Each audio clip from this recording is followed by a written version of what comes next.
আসসালামু আলাইকুম। Welcome to Nilmoon blog. চলে এসেছি নতুন একটি ব্লগ নিয়ে। গ্রামে নেটওয়ার্কের সমস্যার কারণে আমার ব্লগগুলো ডেইলি শেয়ার করা হয়নি। অনেকগুলো ব্লগ জমে আছে। এটা ছিল ঈদের দিনের ব্লগ। ঈদের দিন আমি বিরিয়ানি রান্না করেছি, সাথে ছিল চটপটি আর ছিল ফ্রুট কাস্টার্ড। মোটামুটি করার চেষ্টা করেছি। কাস্টার্ডের যদিও ছবি তোলা হয়নি। তবে বিরিয়ানি আর চটপটিগুলোর একটু ক্লিপ নিতে পেরেছি। এদিকে মেয়েকে সাজিয়ে দেওয়া, ওকে রেডি করে দেওয়া, নিহাল আর আপনাদের ভাইয়ের জামাকাপড় বের করে দেওয়া, রান্না সবটা আমার একাই সামলাতে হয়।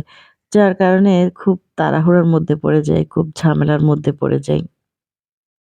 যদিও আমাকে রোজই সবসময় সাহায্য করে। এখন সাহায্য করলেও তো ঈদের দিন ওকে আমি বসিয়ে রাখতে পারি না আমার কাছে। তো যার কারণে আমার একটু বেশিই কষ্ট হয়।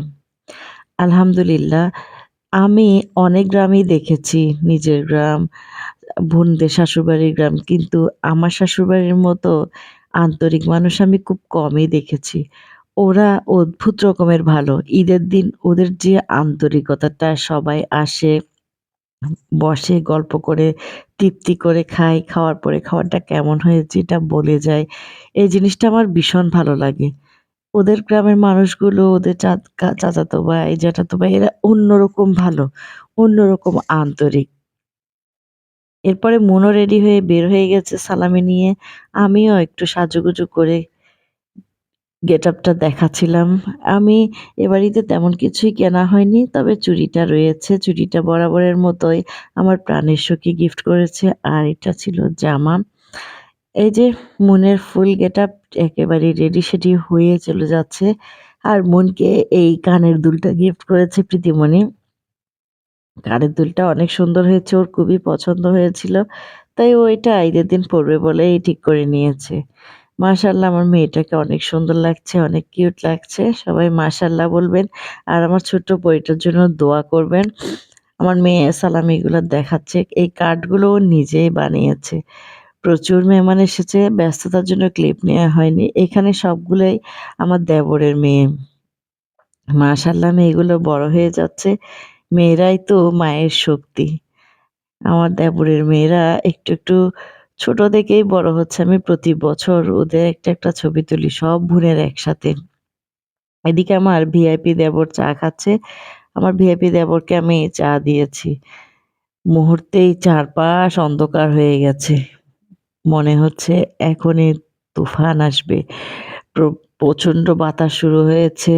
সাথে গুঁড়ি, গুঁড়ি বৃষ্টি। একেবারে অবস্থা খারাপ। মনে হচ্ছে এখন কালবৈশাখী ঝড় উঠবে। বাচ্চা-কাচ্চারা তো বেড়ানো নিয়ে আনন্দের মধ্যে খুব এক্সাইটেড। তার উপরে যদি কালবৈশাখী ঝড় বা বৃষ্টি শুরু হয়, ওদের ঈদের আনন্দ তো পুরাটাই মাটি হয়ে যাবে। মোটামুটিভাবে বৃষ্টি কিন্তু হয়েছে। বেশ ভালোই বৃষ্টি হয়েছে। আকাশের অবস্থা দেখে নিশ্চয়ই বুঝতে পারছেন কি পরিমাণ বৃষ্টি, এখানে কি পরিমাণ অবস্থা। এই তো চলছে, এভাবেই চলছে। মোটামুটি বৃষ্টি হয়েছে। বৃষ্টি হওয়ার আগে আমি একটু করে ক্লিপটা নিয়েছি। বৃষ্টি আসার আগ মুহূর্তটা আমার ভীষণ ভালো লাগে।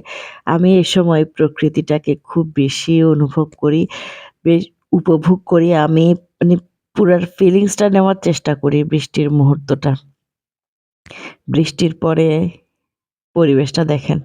তো এই ছিল আমার আজকের ব্লগ। সবাই ভালো থাকবেন। আমার নেহাল মনের জন্য দোয়া করবেন।